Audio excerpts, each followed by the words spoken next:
ela decidiu se vingar da pessoa que roubou sua vida. Então ela culpou o diabo e tirou a vida de alguém que ela não conhecia.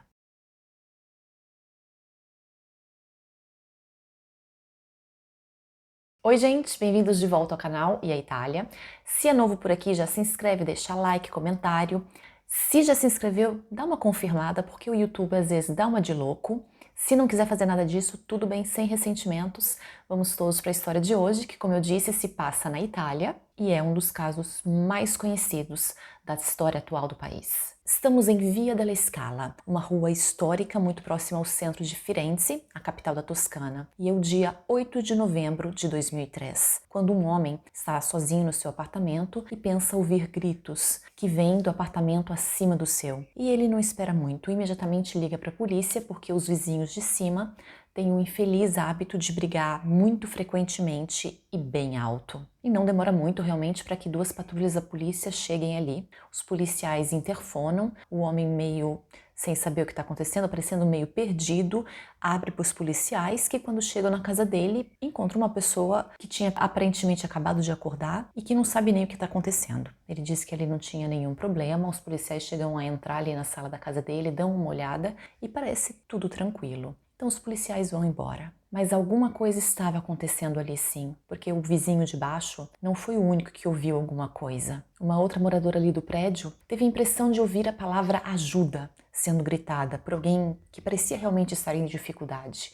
Ela parou, prestou atenção, se concentrou e ouviu novamente essa palavra, a palavra ajuda, ser repetida diversas vezes, mas dessa vez por uma voz diferente e que parecia para ela que estava tentando tirar sarro daquela primeira voz, que era de uma pessoa que estava realmente em dificuldades. Só que a gente sabe como é. A gente ouve alguma coisa que a gente não espera, a gente presta atenção, ouve aquilo por mais alguns segundos, não entende bem, não consegue identificar o que está acontecendo e, em questão de frações de segundos, tudo passa. O silêncio vem e a gente acaba se convencendo de que não era nada. E assim vai passando o tempo, mais ou menos 4 horas, chegam às 13h30, quando o Dr. Paulo Botteri e suas duas filhas, que ele tinha acabado de pegar na escola, voltam para casa, que fica em Via della Scala, um prédio número 39, no 3º andar. E como era a rotina deles em todos os dias que as meninas tinham escola, eles chegam e são recepcionados pela mãe e esposa, Rossana Daniello, que geralmente assim que eles abrem a porta já cumprimenta rapidinho e apressa eles para lavarem as mãos e sentarem já na mesa, porque a comida geralmente já está esperando por eles. Mas hoje não.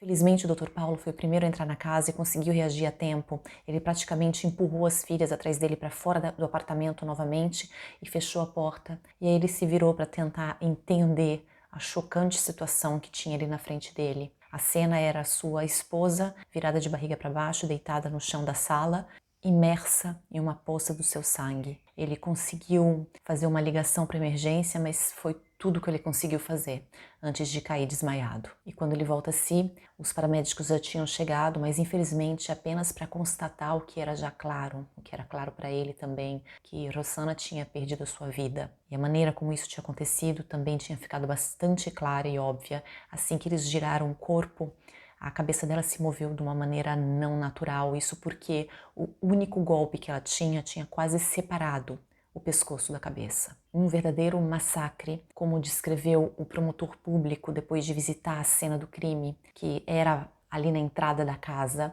Rossana estava deitada com a cabeça virada já para dentro da casa, para o apartamento, para os quartos, como se ela estivesse entrando, não querendo fugir. Em um primeiro momento, à primeira vista, não se sabia muito mais do que isso. Era um crime que realmente não fazia muito sentido. Não para a família, amigos e nem para os vizinhos que se sentiam até em culpa de não ter entendido que era daquele apartamento que vinham os gritos por causa do eco, talvez, e também não ter entendido que realmente existiu alguém que precisava de ajuda. A casa não apresentava sinal de que nada de valor tinha sido levado, a porta não tinha sido forçada e Rossana parecia ter sido atacada assim que o seu agressor entrou ali. Então tudo indicava que ela tinha sido agredida por uma pessoa que ela conhecia e que seria do sexo masculino devido à força daquele golpe. A A favor dessa teoria, tinham também 3 peças de roupas que tinham sido encontrados ali que não pertenciam a ninguém da família. Era uma calça em tamanho grande, um par de luvas de lã e um casaco também bastante grande. E do armário do marido, Paulo Botteri,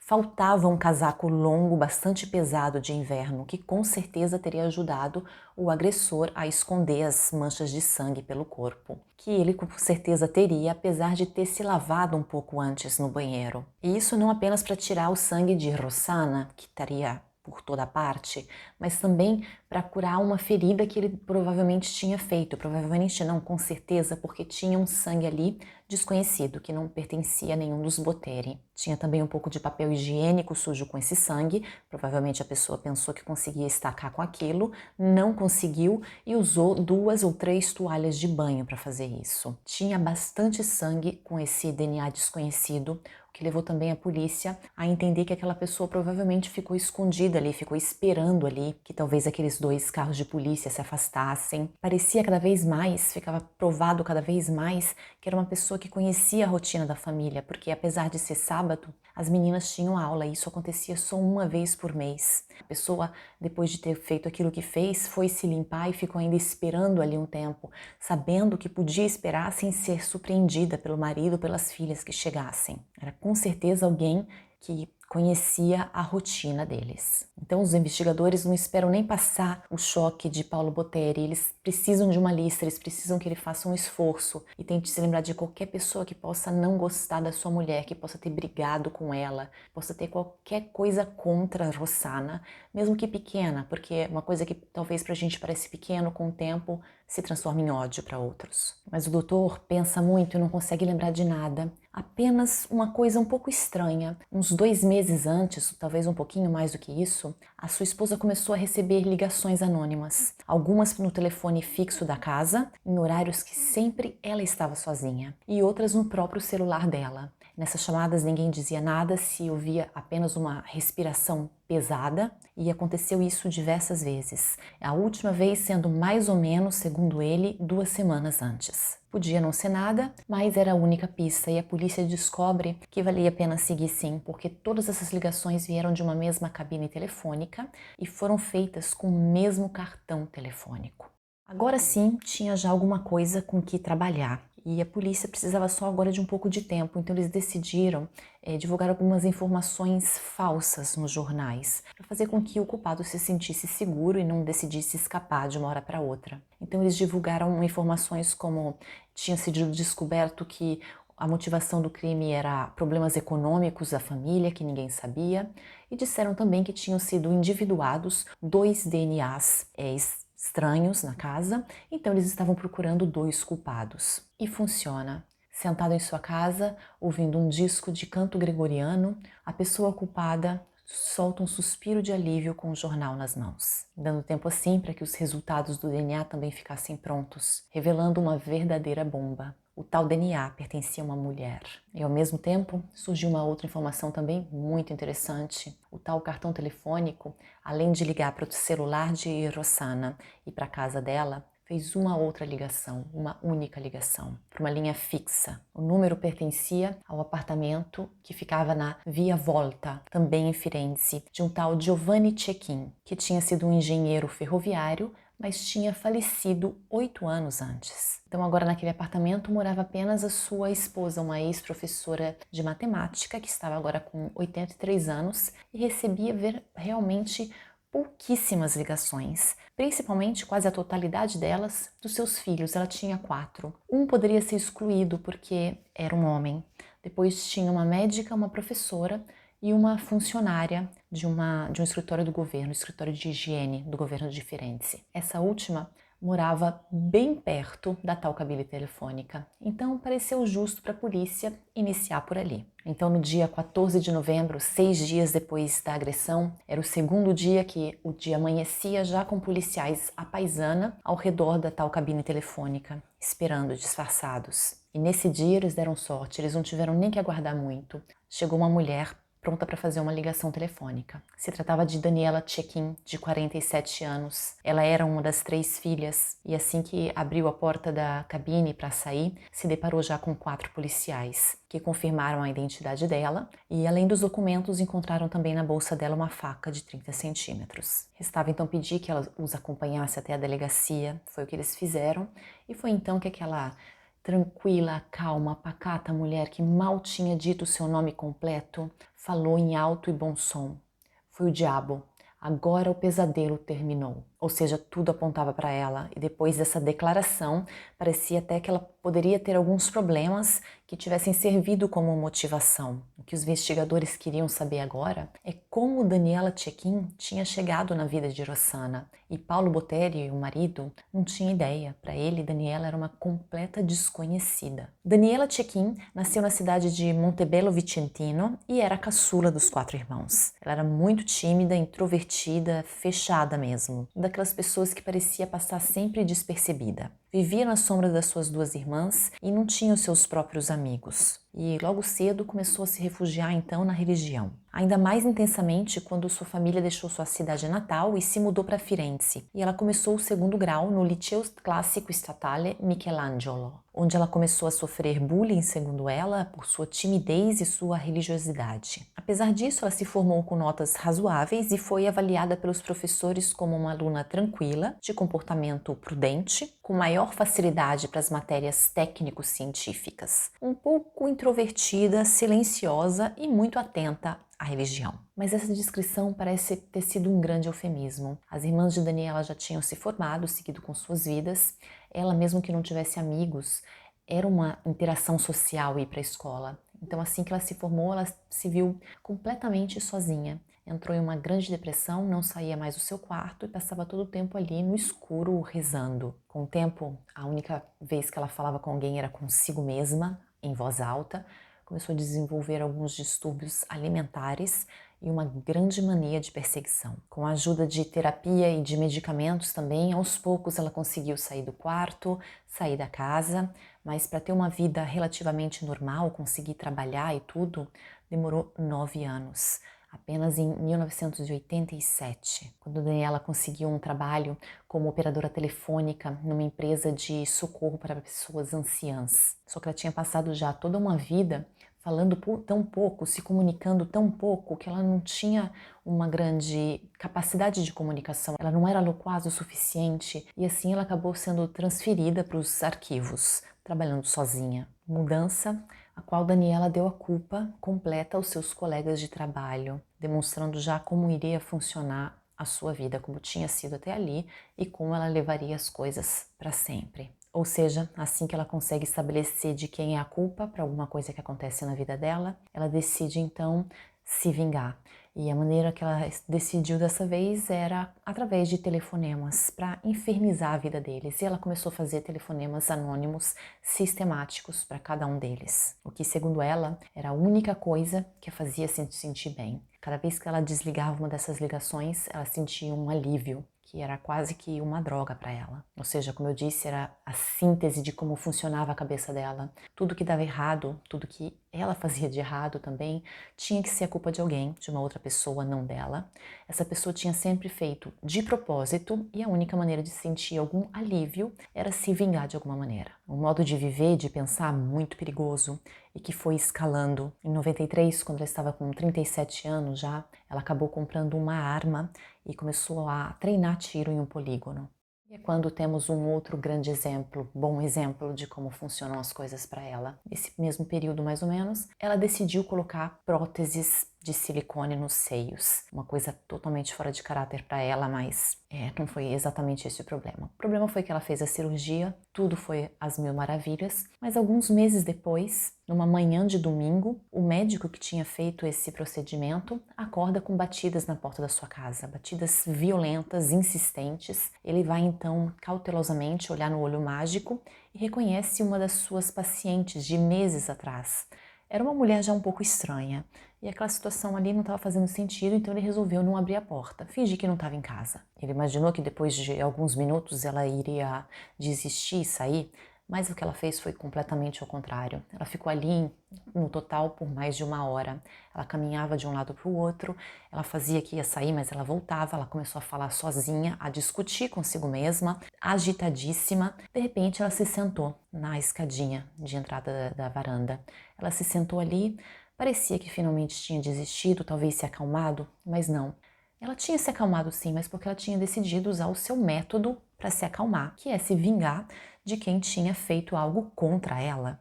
Então ela calmamente tira do bolso do seu casaco a sua arma, se gira, vai até a porta e começa a esfregar o cano da arma na porta, de maneira obviamente ameaçadora. Acho que tudo que você faz com uma arma na mão é ameaçador, então foi isso que ela começou a fazer e o médico finalmente chamou a polícia. Daniela então foi detida e, contra sua vontade, ela continuava tentando explicar que a culpa não era dela, ela estava só se vingando, ela não ia usar a arma, obviamente.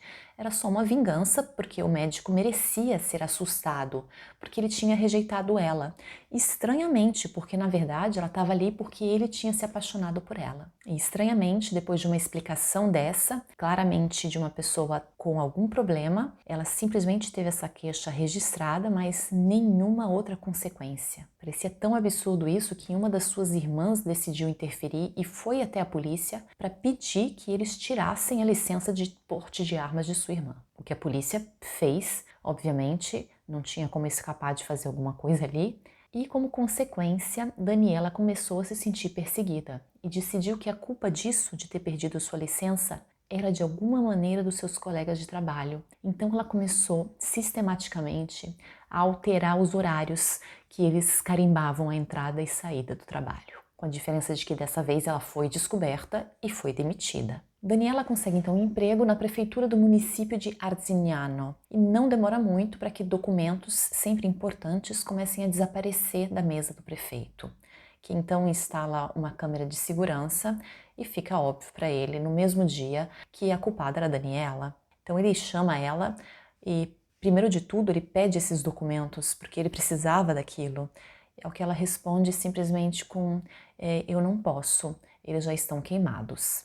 Resta então demiti-la mais uma vez. E como de costume, a sua vingança, sempre com o foco errado, tarda, mas não falha. Meses depois, ela começa sempre com as tais ligações anônimas para a casa de um dos funcionários da prefeitura, uma pessoa escolhida a caso, aparentemente, e chega a colocar fogo no jardim dele. Uma situação que, se não fosse o fato de que os bombeiros tivessem chegado a tempo, poderia ter sido bastante perigosa. Foi evitado e, infelizmente, não foi descoberto naquele momento que a culpa era dela. Então, ela conseguiu sair sem nenhuma consequência. E foi assim, já que estava livre para conseguir um outro emprego, que ela acabou chegando ali no escritório de higiene da prefeitura de Firenze. Então ela tinha voltado a trabalhar em Firenze, onde ela morava, onde ela conduzia uma vida aparentemente sempre bastante solitária, organizada, mas muito fechada, como transparecia do seu apartamento, que ficava ali em Via do Gale,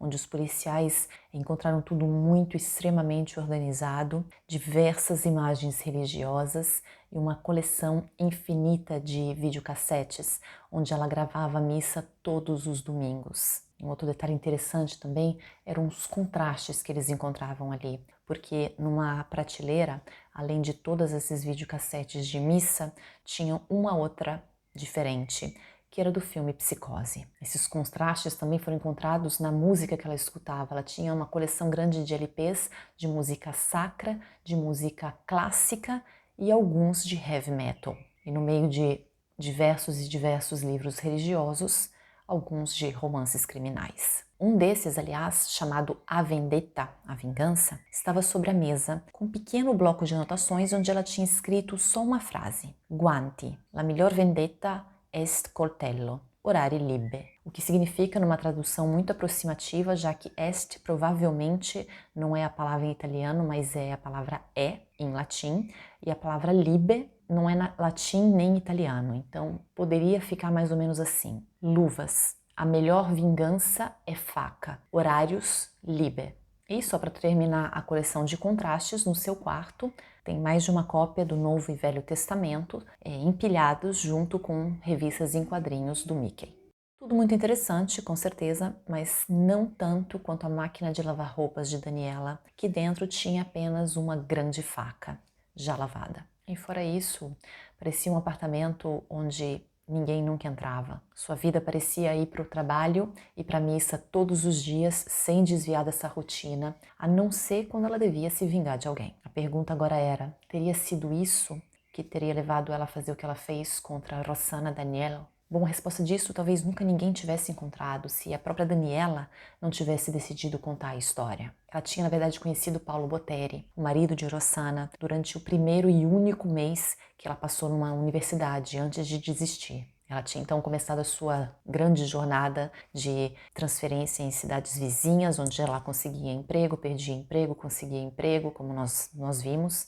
Isso até 2001, que tinha sido 2 anos antes do crime, quando ela decidiu voltar para Firenze. Como a gente viu, ela estava trabalhando no tal escritório de higiene e ela decidiu que queria mudar de emprego, talvez antes que alguém demitisse ela também. E ela decidiu fazer um concurso para trabalhar como secretária na Universidade de Firenze, que é a universidade que ela tinha cursado por um mês lá no passado. E assim que saiu o resultado desse concurso, ela foi no site da universidade para ver o resultado. Ali ela viu que tinham várias outras listas, tinha todos os formandos de todos os anos, por exemplo, e decidiu dar uma olhada para ver se ela reconhecia o nome de alguém, segundo as palavras dela. E ela reconheceu sim, ela reconheceu o nome de Paulo Botteri. E ela disse para os investigadores que não estava procurando pelo nome dele, só que ela acabou reconhecendo porque ele tinha sido a única pessoa a ser gentil com ela. Ela acrescenta ainda que ele tinha chamado até ela para sair com ele, para sair num encontro juntos, mas ela disse não por medo e porque, como